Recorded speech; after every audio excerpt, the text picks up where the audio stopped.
Dr. Babasaheb Ambedkar Open University.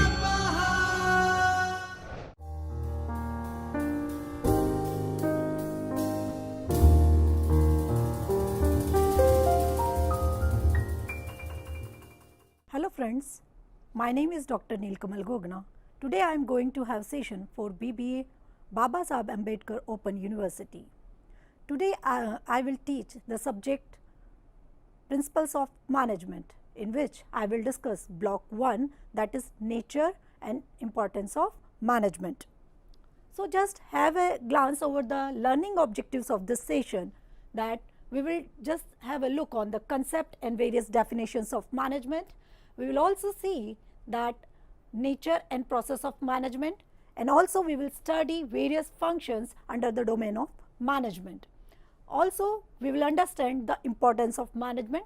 At last, we will see some skills, roles of a manager. Just begin with this management concept. As we are watching at this picture, that here it is manpower, material, machinery, methods, money are written. But what exactly these things? It is some human and non-human resources which any organization possesses, and we all know that always these kind of resources are scarce for any organization. So management is the core function which integrates all these resources in best of their manner. So it unites or integrates all these resources so that best of outcome can be brought for the sake of organization.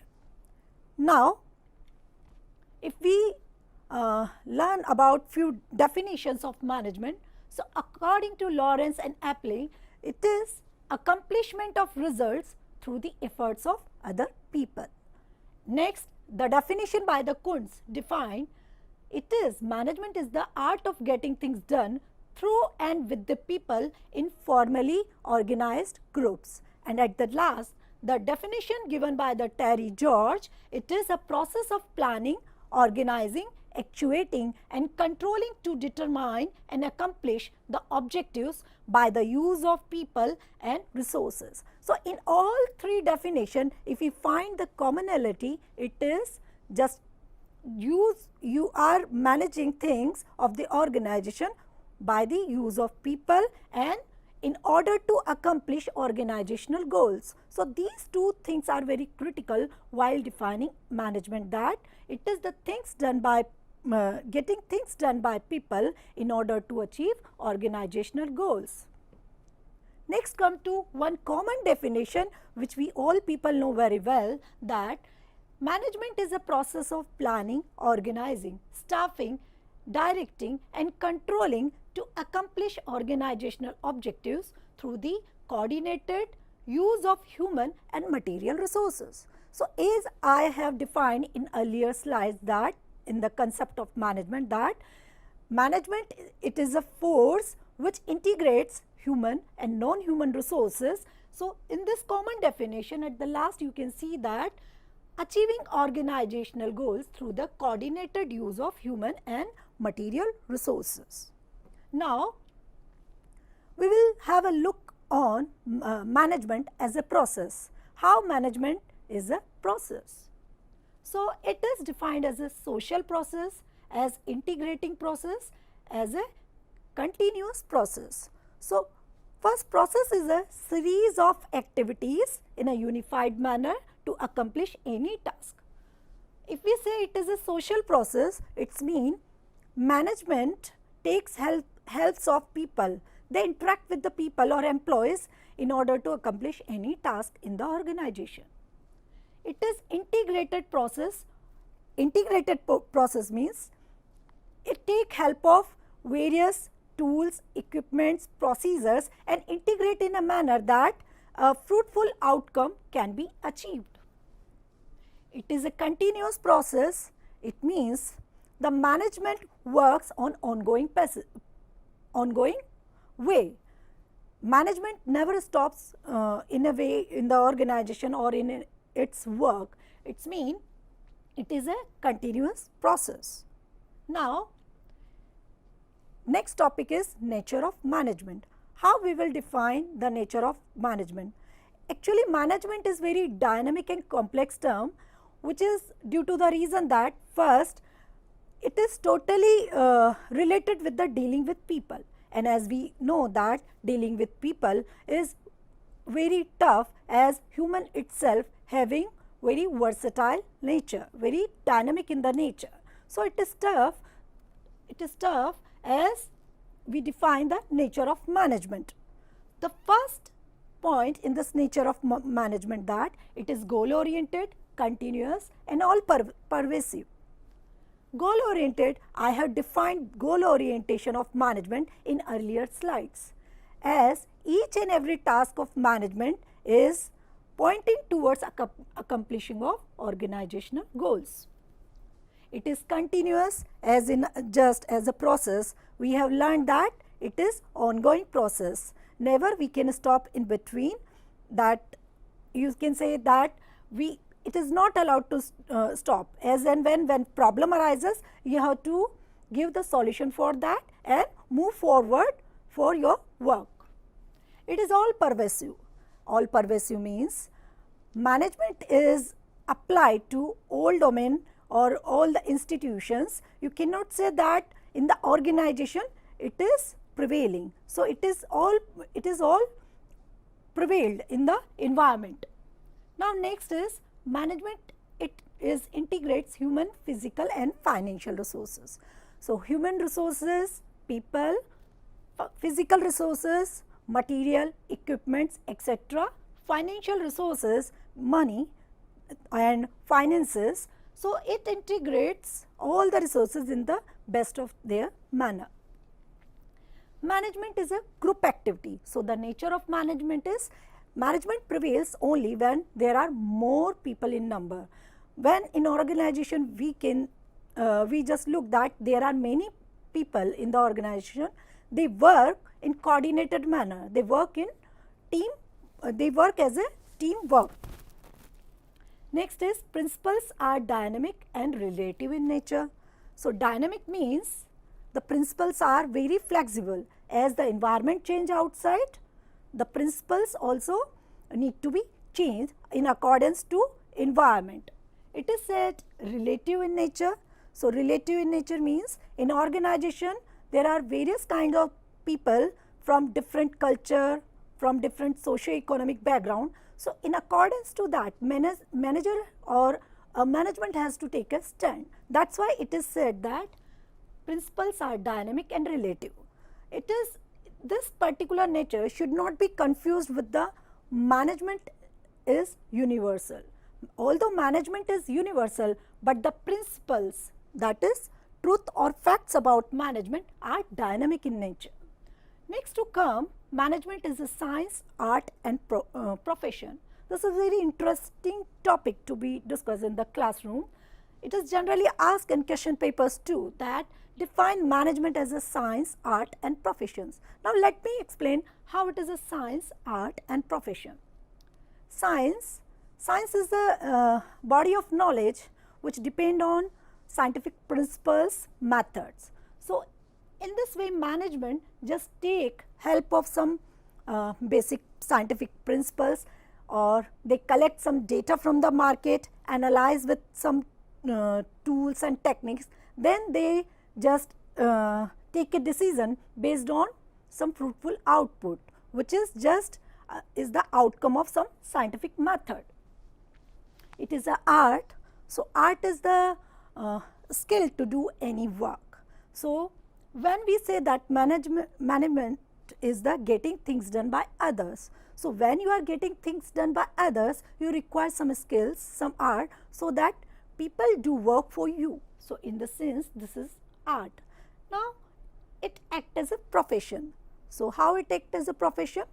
See, the ownership and management, two things are different. So those who are in management, they require certain kinds of skills, and nowadays some people choose management as a itself profession. So that's why you require different kind of skills to be part of a management. So it evolved out as a profession itself after the passage of time.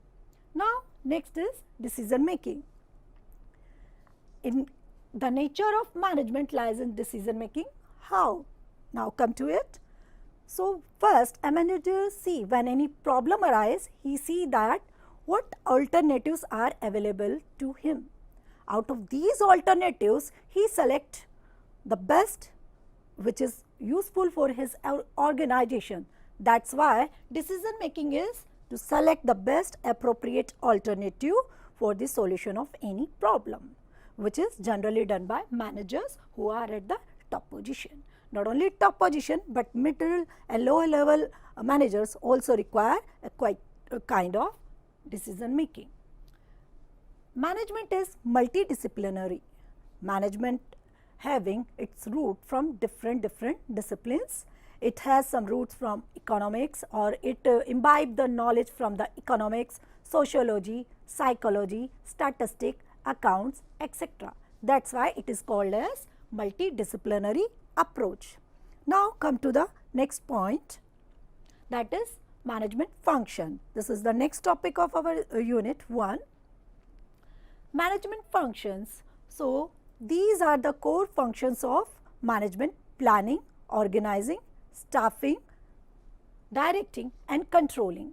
So functions generally are conducted to conduct activities in the organization in better manner. So how each function has their own different kind of role in the organizations, let's have a discussion on the same. First, planning. So planning is a systematic thinking and preparing in advance.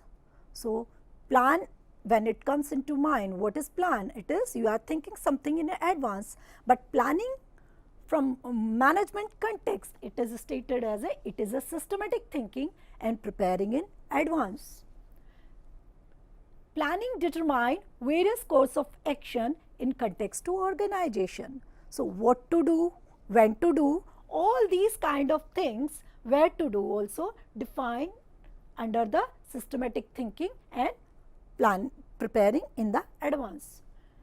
According to Kuntz, planning is deciding in advance what to do, when to do and how to do. Next topic of subtopic of planning title, that exactly when we do planning in better manner, it avoids confusions, uncertainties and also reduce wastage and avoid various risks. Also, it enable manager to do proper utilization of resources. So in this manner, if we say planning, it is thinking in advance for avoiding confusions, overlapping, reducing wastage and minimizing the risk, so that there could be the optimum utilization of resources can be done. Now move to next function, that is organizing. Organizing is arranging resources and activities in the planned manner. Planned manner, whatever we have planned, whatever we have taken on papers. So at this step, we have to arrange resources and activities according to our plan. So it brings together resources and develop productive relationship. It contains identification of activities, grouping of activities, assignment of duties, delegation of authority and creation of responsibilities, coordinating authority and responsibility relationship. It's mean in case in this particular function, activities are decided and they are grouped together so that it can be worked in a particular line as per your plan. And also in the same organizing function, there is delegation of authority. A person is given the authority that you are the authority to get these kind of work done in this particular department. And also in organizing, the coordinating authority and responsibility relationship means simultaneously if a person is given authority, so the responsibility comes to him. He has to take a balance of authority and responsibility simultaneously. Now come to the next point of the functions, that is Staffing. So, staffing means association of manpower to support an organization function.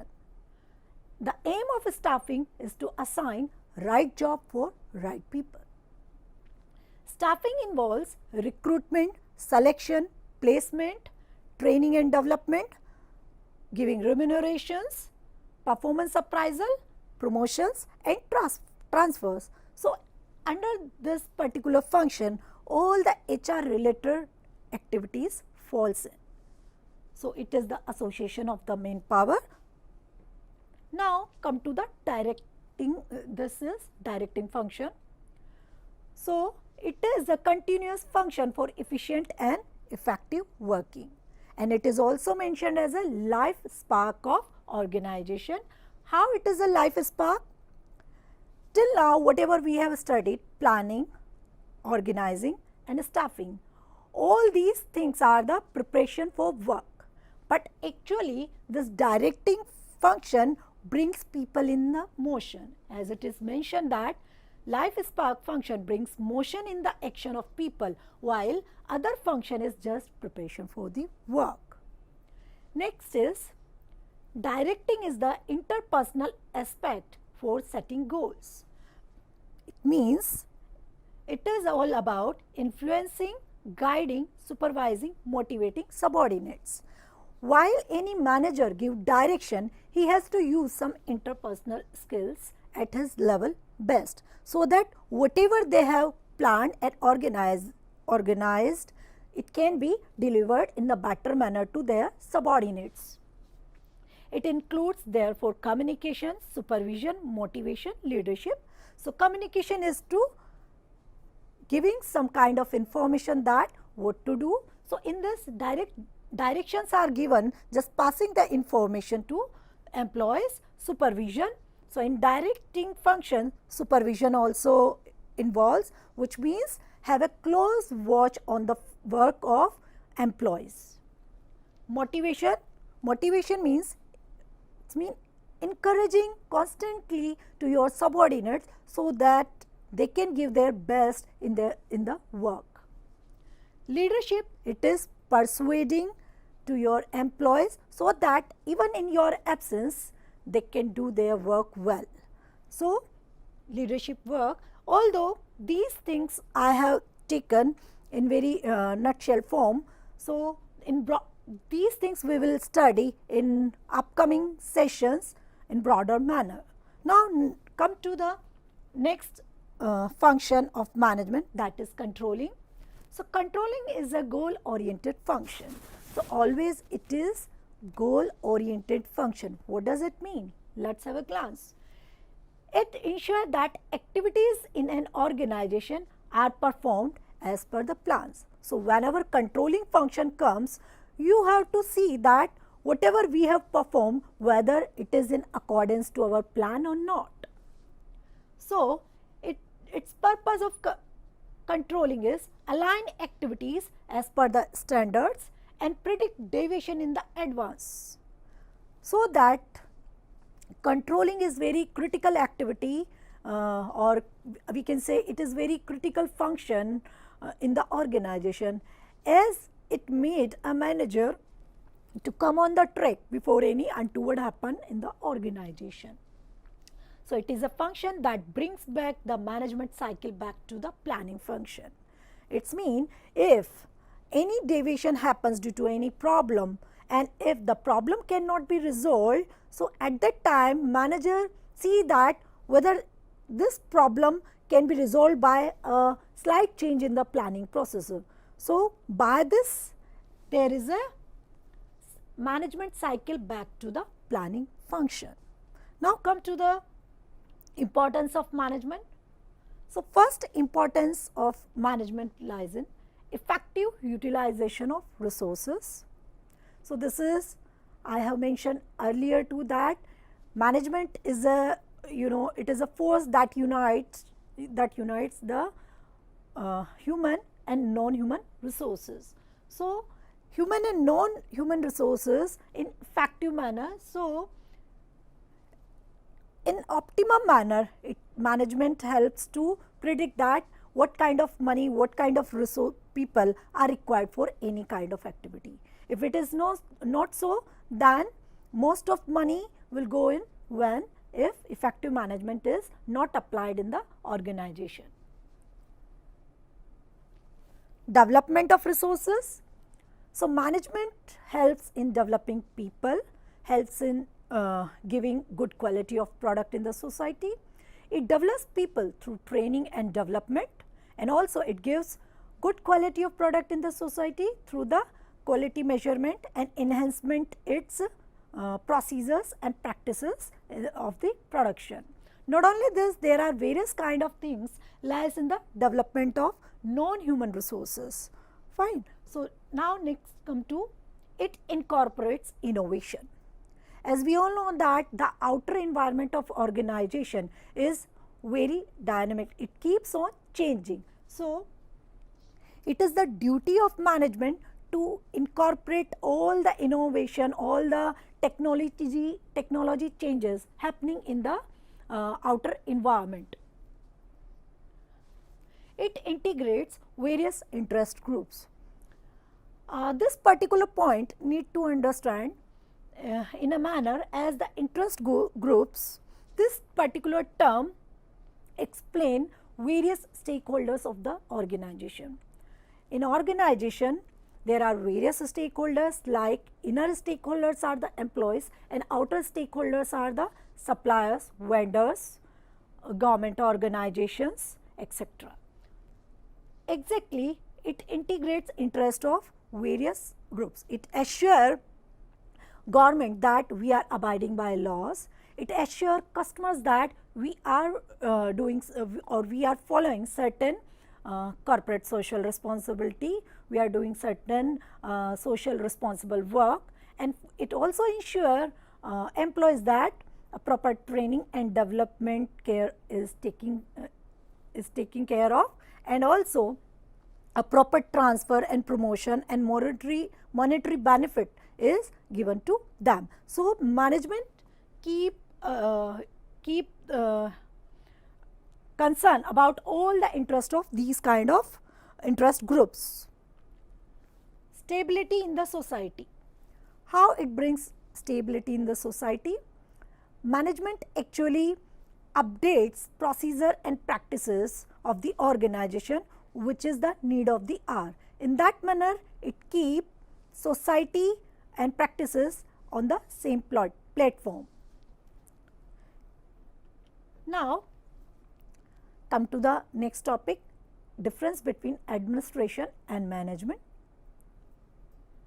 Earlier we have discussed management concept and I have given you various definition of management too.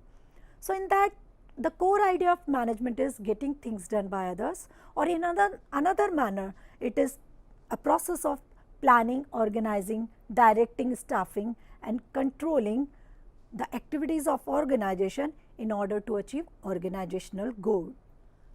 So, not to go the definitional part of management, rather I will focus upon the definition of administration. According to Theo Heyman, administration means overall determination of policies, setting of major objectives, identification of general purposes and laying down of broad programmers and projects. Another definition of administration given by Newman, which is administration means guidance, leadership, control of efforts of the group towards some common goals. Now, look at this picture. I have given bit definition. I will explain the definition later on. First, look at this picture that we are we can see that at the top level the administration part comes most, but at the middle level it is something less and at the lower level it is even less. In the similar manner, if we see that management column, in the management column you see that management part comes less to the top and sequentially it increase to lower level of management. What exactly it is? Just through the definition I will make you understand that the meaning of management is it is art of getting things done through others, while administration is formulation of broad objectives, plans and policies. So, it is formulation of broader objectives, plans and policies. Just here also we see that the top level management, as we all know, that formulate plan and policies. That's why the more administration power comes on the hand of top level of management. Nature of management is executive in nature, while the nature of administration is decision making, which lies on the part of top level management. As process basis, it decides who should do something and how he should do it, while administration, it decides what is to be done and when it is to be done. So, generally we can, it is very much clear just by watching this explanation in tabular form. Function basis, management is a doing function, while it is thinking function, which is lies on the, which is done by generally top level of management. Skills, management requires technical and human skills. So, technical skills are more required here, while administration required conceptual and human skills. So, here conceptual skills required more. Level, it applies to middle and lower level, while administration is the work of top level of function. Applicability, it is applicable to businesses, while administration is applicable to non-businesses also. Now, influence, management decisions are influenced by values, opinions, beliefs and decisions of manager himself, while administration is influenced by public opinion, government policies, religious organization, etc. The status, it is management constitutes employees who are paid remuneration, while in administration it represents owner who earn return on their own capital and they earn profit based on their dividend. So, till now we have discussed the nature of management, we have studied definitions of management. Next I just explained you various functions of management, and at the last we discussed the difference between administration and management. We will cover the leftover portion of this unit in the next video session. Thank you. स्वाध्यायः परमं तप